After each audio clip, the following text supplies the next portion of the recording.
I am Linda van Tilburg for Biz News. Well, Maye Musk has founded a scholarship to support students pursuing studies in nutrition and dietetics at the University of the Free State. And joining us to discuss this initiative is Professor Corinna Walsh from the department. So, hi Corinna, thanks for joining us. Thanks, Linda, and thanks for the invitation. So how did Mrs. Musk first become associated with the University of the Free State? Okay, so many years ago when she had finished her studies, I think she finished her studies at the University of Pretoria, her BSc in dietetics. And then she, a number of years later, she did her diploma, her hospital diploma in dietetics at Universitas Hospital in Bloemfontein. And when she had finished that, the university offered her a bursary to continue with her master's degree. And she did her Bachelor or Master's of Science degree at the University of the Free State. And she graduated in 1987 at this university. Well, we always associate her with her son, Elon Musk, but she's a formidable woman in her own right. It definitely is, yes. And this is the reason why we also nominated her for an honorary doctorate at the university, which she received. It was conferred on her last year in April. And it was for this contribution that she has made in terms of engaged scholarship.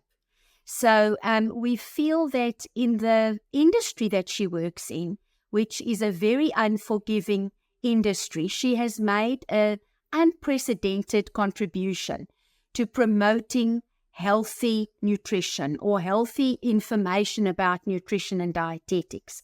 So I think especially in the industry that she works in, there's a lot of misinformation, a lot of eating disorders, distorted body image, and she has always promoted good scientific principles and based everything that she says and does on sound science. And we find that really important in our field.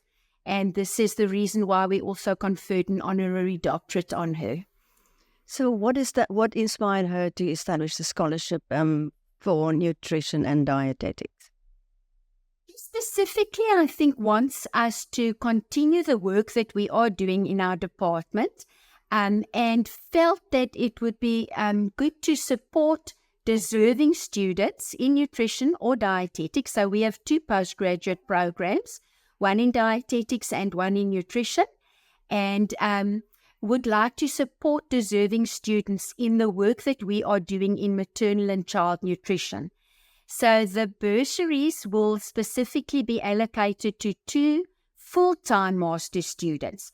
We've got a very large number of postgraduate masters and PhD students in our department, but most of them continue their studies on a part-time basis because they are employed. So the scholarship makes it possible for us to support 2 students per year in a full-time capacity. So the work that the students will be doing is in body composition of newborn babies. So we're privileged to have expensive equipment in our department in the hospital that measures infant body composition using the PEDPOD infant body composition analyzer. And for this work, we need full-time students who are in the department, in the hospital. The work will be done in Universitas Hospital, and the scholarship makes it possible for us to award or to give the financial support to 2 students per year on a full-time basis. Well, you also said it would help you to expand your work in maternal and child nutrition. So how would this help? Yes. So infant body composition is an important indicator of health throughout the whole, throughout the lifetime. So we will be working with mothers at Universitas Hospital, all mothers that deliver babies at Universitas. So premature babies, full-term babies, and we want to link the body composition of the mother. So we also have equipment that we use for determining that body composition.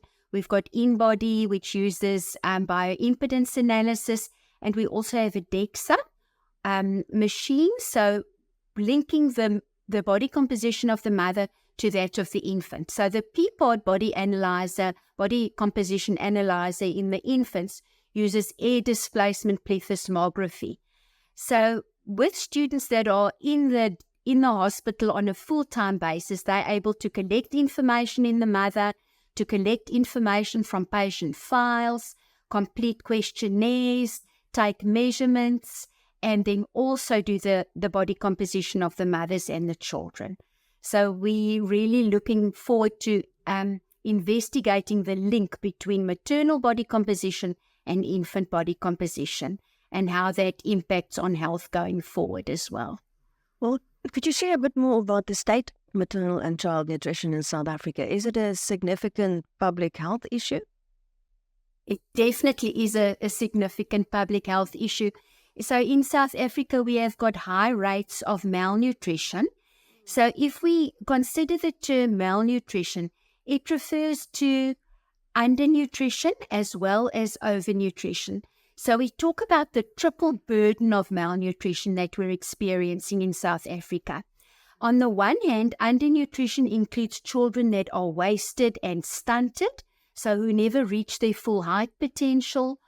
And then on the overweight side, we look at children that gain weight. So actually the one predisposes to the other. So children that are stunted, that never reach their full height potential, are more likely to become overweight as they grow older. And then the third component is micronutrient deficiencies. So a lot of the work that we do is related to micronutrient malnutrition as well. And in South Africa, we've got high rates of stunting. Approximately 1 in every 3 children is stunted. And then, as you know, we've got very high rates of overweight and obesity in the adult population, with more than 60% of South African women being either overweight or obese, with major implications for their health. Also, if pregnant women are overweight and obese or undernourished, obviously that impacts on the growth of the fetus and the birth outcomes of their offspring. So, why are these kids stunted? When you talk about malnutrition, is there not enough food or not the right food? It's a combination. So in some cases, children do not receive enough food, but in most cases, it's the quality of the food that they receive that is not what it should be. So we are experiencing in South Africa what we call a nutrition transition, which is a change from traditional diets that tended to be low in sugar, low in salt, high in fiber, lower in animal protein, high and plant based fats as well, to a diet that's more westernized, high in fat, high in sugar, high in salt, high in highly processed foods. And these are the kinds of foods that encourage overweight and obesity. So it's not necessarily too little food, but it's the quality of the food. So low in fruits and vegetables and low in dairy products, high in fats and these other components that I've mentioned. Well, when we talk about a celebrity like Maye Musk, she's a celebrity. And this beautiful woman that still models, apart from this other side of this nutrition side that you're talking about. When it comes to nutrition and dietetics, what the world is talking about, or what celebrities are known for, is that the Wegovy and Ozempic that they're taking at the moment. Is this surfacing in South Africa? Is it becoming an issue? Definitely it is. It is becoming an issue, and I think that there is a place for pharmacological management of overweight and obesity, as there is a place for bariatric surgery in certain cases. So we probably have to distinguish between the public health sector and the private health sector. So I think these are issues that are important in the private health sector, but not options that are available to women in the public health sector. And in You know, if we want to really address the problem of overweight and obesity, we have to go back to the impact of early malnutrition. And we want to try and break that cycle. Because mothers that give birth to infants that are either small for gestational age, large for gestational age, born premature, all of these negative birth outcomes or less healthy birth outcomes have an impact on long-term health. And those children will be more likely, again, to suffer the consequences of malnutrition. So the consequences are not only physical, but you must understand that it impacts all the systems, all the organs. So it also impacts on brain development. And children that are malnourished never reach their full potential. So their ability to complete school and to become productive members of society is impacted as well. And if we can break that cycle by intervening in the early phases, preconception care during pregnancy, we talk about the first 1,000 days, Linda. I don't know if you've heard of the concept, from conception to the second birthday. In the first 1,000 days, we don't want to save on any resources. We want to make sure that pregnant women and young children receive the best nutrition that they can, because this has implications in the long term on an individual level and then on a country level in terms of a country's economy. Are these the reasons that Maye Musk got involved, because of these concerns that you have? It is, and I think also because of the opportunity that she had at the University of the Free State, and she understands the impact that that has had in her life.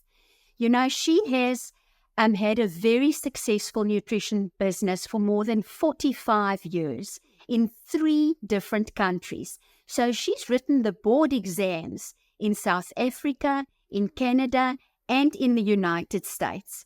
And she has served on a number of nutrition and dietetics associations, often in leadership positions, where she really has made a wonderful contribution to promoting nutrition and dietetics. And then again, she uses her position on the global stage to promote healthy nutrition. And we find that really commendable. She has also won a number of other awards, amongst them the Outstanding Nutrition Entrepreneur Award that was awarded to her in the United States of America, which is something that I think very few people are aware of. The fact that she has achieved, she has published widely, so she's not only a dietitian, she also has the ability to, I think, communicate difficult information, scientific information in a very, in a way that the public understands. So that is community engagement, taking science and making it practical, and also living it in your life. And we think that Maye has really done that very successfully. So we're very thankful to be associated with her at the University of the Free State. Can I ask in a bit of a gossipy tone, what does she like to eat? She is the loveliest, down-to-earth, balanced, practical, very, very entertaining in her conversation, and so thankful for the experience that she had. She says in a very difficult time of her life, Bloemfontein and the University of the Free State was so good to her. And she really enjoyed the time that she spent here in her early 30s. And at the same time that she was working at Universitas Hospital and doing her master's degree, she worked in a private practice in Bloemfontein. And it's nice to hear how she appreciates the experiences, the friendships that she had. We were amazed at the honorary doctorate ceremony as well, how many friends that she had made in Bloemfontein were keen to meet up with her and just to chat again about old times. But balanced, down-to-earth, practical, a wonderful person to have in the department and to visit us, so it was a privilege for us. Professor Corinna Walsh from the University of Free State. Thanks for speaking to us. Thank you so much for the opportunity, Linda.